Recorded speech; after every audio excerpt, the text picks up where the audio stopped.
All right, we're just a little bit early, but we're going to go ahead and get started anyway. So I would like you all to give a warm welcome to Brittney and Chapin, who'll be talking about casting a light on shadow cloud deployments. So please give Brittney and Chapin a warm ShmooCon welcome.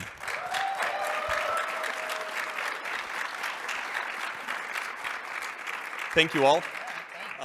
I don't have things to I have a yo-yo I could throw, but I feel like that's not a great idea, so sorry. Wouldn't recommend. Yeah. Good turnout for the after lunch crew too, so we really appreciate that. Yeah, thank you all for coming after lunch. Before we kick this off, just quick poll. Has anyone dealt with a cyber issue involving exposed cloud resources before? Yep. Awesome. Okay, so that's like half the room, 60%? Yep. I'm not great at estimations, so for those online, a decent amount. Yep, exactly. All right. If you have, or even if you haven't, welcome. Hopefully we can cast some light on shadow cloud deployments. Just a quick background on us. I'm Brittney. This is my co-presenter, Chapin. We both met as incident response consultants years ago. Chapin has since turned developer. I am still in the incident response consulting realm. I've hopped between private and public consulting. But as you can imagine, combined, we both have a world of experience dealing with different types of threat actors, scenarios, different types of organizations, et cetera. One thing that we've realized as organizations move closer towards integrating cloud infrastructure, some of those same initial access issues have also moved to the cloud. So that's something we kind of want to touch on today with respect to shadow cloud infrastructure. So if you think about, maybe you have a Django instance that you once stood up on a server that is in a drippy server room somewhere. Ask us about the drippy server room later. That actually did happen. In the hallway, yes. It is now on an EC2 instance with a public IP address. So here we start our initial access issues in the cloud. We've noticed too, this is another thing throughout our world of incident response consulting, there's a lot of tools that exist out there that were built by really brilliant people in terms of perimeter scanning and network mapping, but nothing that really fit the bill in terms of what we were trying to do for incident response. So we built our own. But Brittney, where is this actually happening? It can't be every infrastructure. We've noticed there are some certain scenarios that tend to trend in terms of publicly exposed infrastructure that has been a target of breaches. One in particular, which isn't exactly unique to cloud infrastructure, is organizations without cloud discovery and governance established. It's not necessarily that adequate security posture isn't a priority. It's just that with cloud being integrated so quickly and it's still technically a new concept, it might not be something that is fully polished and rolled out yet. So we tend to see that. The other we see that we didn't really see so much on-prem before is folks can very easily spin up a cloud environment. It's easier to get a public IP address these days. All you need is a credit card. Actually, even free tier, right? And you can set up a environment. And so it doesn't take much for someone to cause exposure, right? Setting up that Django app internally, right, it was exposed to the internal network, right? Which still a problem that needs to be thought through. But standing it up in an EC2 instance that's running and has a public IP address certainly expands the scope and impact that can have. Yep, exactly. But why is this happening? This next bit, I think we're going to have a little bit more fun, back to raising our hands. I'm sure there's a massively diverse group of people in this crowd with your backgrounds and what you actually do, so I'm curious to see what you actually have to say about this. So going through these next couple slides, I'm going to give a couple justifications that we have seen for why engineers have exposed resources in the cloud. First one. This is just a proof of concept. Who has seen this one? Be honest, the camera can't see you. Pretty significant amount of people. Very often we see POCs turn production. Same people. Have you seen those turn production? Yeah. Yep. Yeah. That's what I thought. Next one. Don't worry, it's just test data. How do you define test data? Is it just a copy of prod? Yeah, right, exactly. Moving into our next one, it's a clone of prod, but it's in our dev account. Yeah, this one's one of my favorite ones. I have heard this one as well. But yeah, basically, POCs, whatever it is, research projects, test environments, sometimes they just become exposed wider than they're intended, and then they forget about them because it works. So it becomes initial access point. Next one, I wasn't supposed to create a new cloud account. It's a little bit more niche, but you've dealt with this one before. Yeah, I've heard that, especially newer folks joining a company, or folks coming out of school and like used to doing school projects and just spinning up, in their Azure tenant with their, school email address, right? They're used to running side projects and not realizing in an organization there might be some governance around that. Creating a massive blind spot for security teams. Yep. I didn't know it needed a security review. Lots of hands. Yep. And it also comes through the M&A context, right? New policies as you're getting through. Yep. Yep, exactly. Next one. So that was kind of more the fun aspect of this. Let's move into the scary part. It's fun to joke around about some of the things that we've heard in the past, but here's what actually can happen. We tried to look around for a couple really good case studies that prove our point here. There's a lot that's happening on this slide, so don't focus too heavily on the actual diagram. It was just really beautifully put together in this particular example. Yeah, go check out the blog post. Yeah. Please do. Our slides will be available on our GitHub as well. So this one in particular involves a 2024 campaign in which a threat actor was targeting a bank environment based out of India. This was an exposed Jenkins server that had been on the internet for quite some time, and internet search engines picked it up. Threat actors were able to see what ports were exposed, and unfortunately for this one, it was a vulnerable instance of Jenkins. Why do developers use vulnerable instances of Jenkins, Chapin? So I don't know that it's ever anyone's intention, right? I mean, some people in the room maybe are spinning up Jenkins that's vulnerable, right, to play with it, sure. But yeah, I've seen in more than one case where a dev team has a plugin that they really love in Jenkins that they've used and adopted that hasn't been updated, so they can't update Jenkins, and so Jenkins stays behind, and when it gets exposed, then somebody has some fun with it. Yep, and unfortunately in this scenario, it was vulnerable to a local file inclusion vulnerability. So the threat actor was able to identify that this existed, found what ports were open, and they were able to read the credentials.xml file that was on that particular Jenkins instance. They were then able to decrypt the SSH private keys for their internal GitHub. Unfortunately, and I'm sure you could see just with the title of this diagram, it was a supply chain attack. This particular environment had other information stored in their GitHub repo that included tokens, access information to their customer environments. So not only were they affected by ransomware, but their customers as well, unfortunately. But moving on to this next case study, that's what's in the news, that's what hits headlines. This is what we see more of the time, cryptojacking. It might not be an entire network that is completely owned. It could just be one instance, but it could rack up millions of dollars of expenses at this point. One thing I also wanted to point out on this slide too, particularly with cryptojacking, is, we were picking on Jenkins a little bit before, but there was a case study that we came across from 2017 where a threat actor group was using the same C2 infrastructure to also target Windows-based Oracle WebLogic instances. So, whether it's a Jenkins service, it doesn't really matter what service it is. It doesn't really matter what operating system it is. It's exposed to the internet. Threat actor is going to find a way in. Yep. So as we talked about before, there are a number of tools out there around cloud security. And in fact, like the conferences like this, people come up here and talk about them, and it's great. A lot of the tools that we have seen are around the cloud security posture management. And so they're looking for, how do I take this AWS account or this cloud account and ensure its long-term security posture, right? And so it gives you a lot of information across the various services and resources you have, and how to properly configure them in order to reduce the attack surface. A number of these tools are SaaS-based or have some web app. They take a little bit of onboarding, but some of these do have capabilities to give you a sense of what resources are actually responding to requests, right? So Perimeterator, for example, uses Nmap, right, to give you a sense of what's actually responding to scans. And you have tools like Cloud Mapper, which is generating a nice network map that you can leverage in investigations. So the tool that we were looking to build was more around the triage use case, and not saying it's meant to replace any of these by any means. It's meant to serve as a complement for those investigations, help you get started and not have an overwhelming amount of information as you're diving into a new environment that you haven't seen before. Yep, and to pivot off of that concept a little bit, if you're in the incident response consulting field or even just an in-house IR team, I'm sure you get a lot of, leadership questions, executives, C-suite, whoever it might be, breathing down your necks the second that they sense that there might be some kind of issue. So our tool is really built around trying to answer some of those quick questions.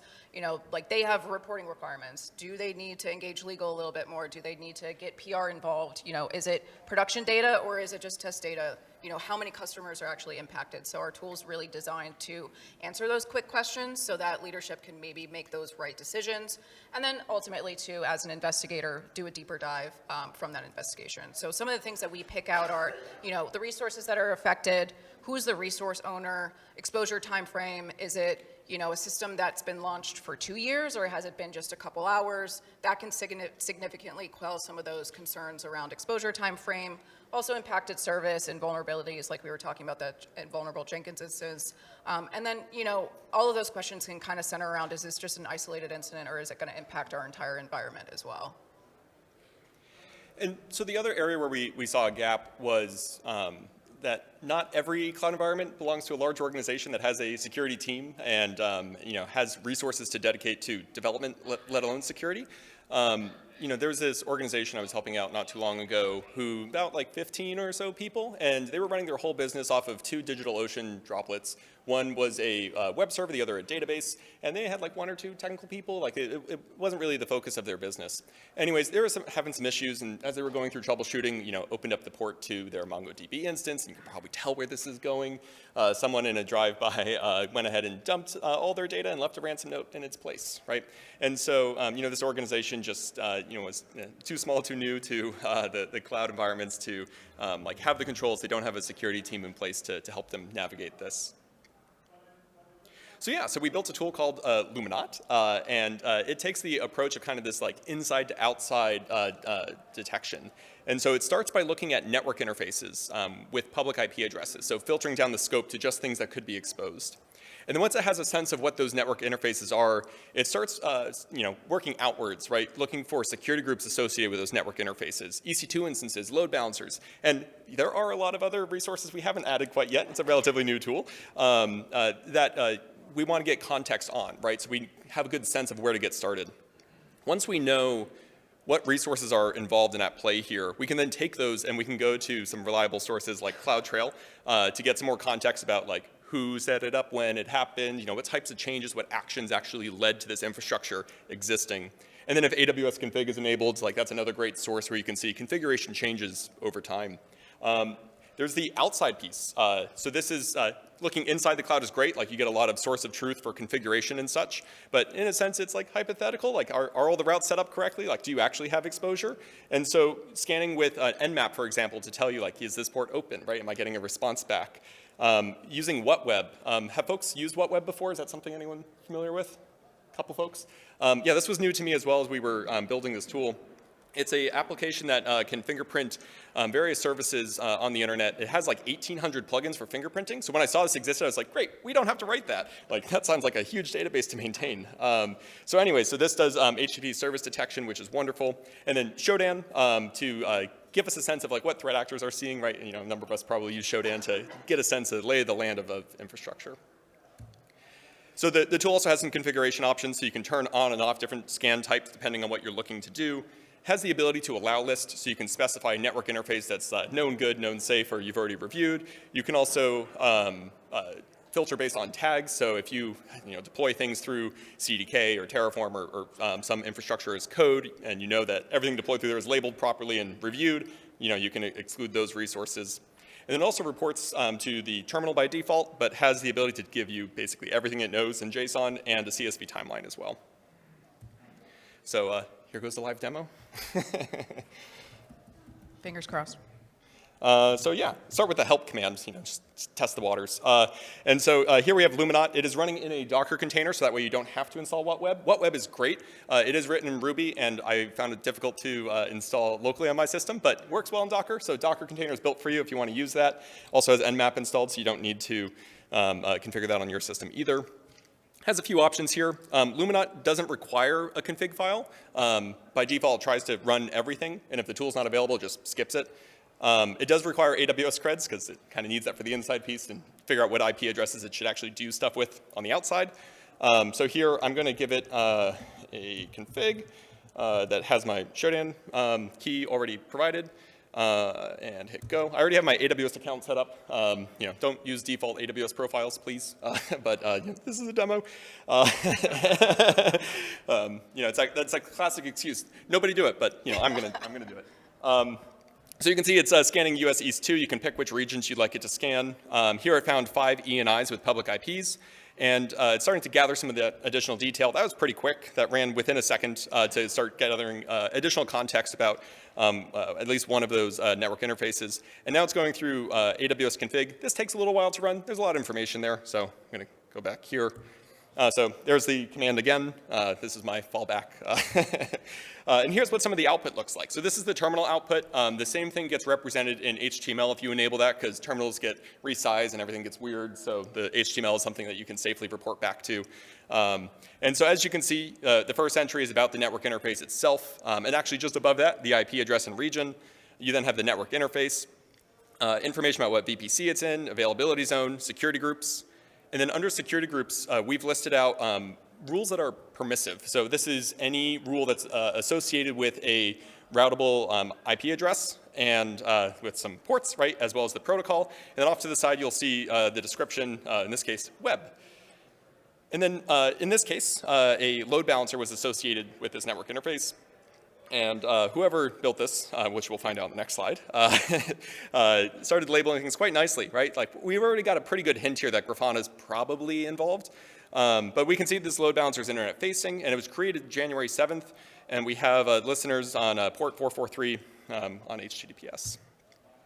So still kind of inside the environment, AWS config ran, but didn't have any events to share with us. There's a lot of detail in the JSONs. There's a lot of raw detail in the configuration there if you want to parse through it, but it really polluted the output here. And then the CloudTrail entries. Here you can see a number of events. Don't worry, this goes into a CSV output with way more detail, so you don't need to parse the command line events here.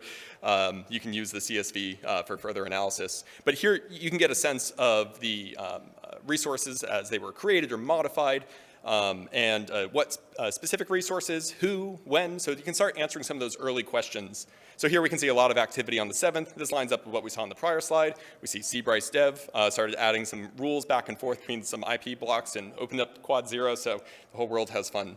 Please be nice to this instance.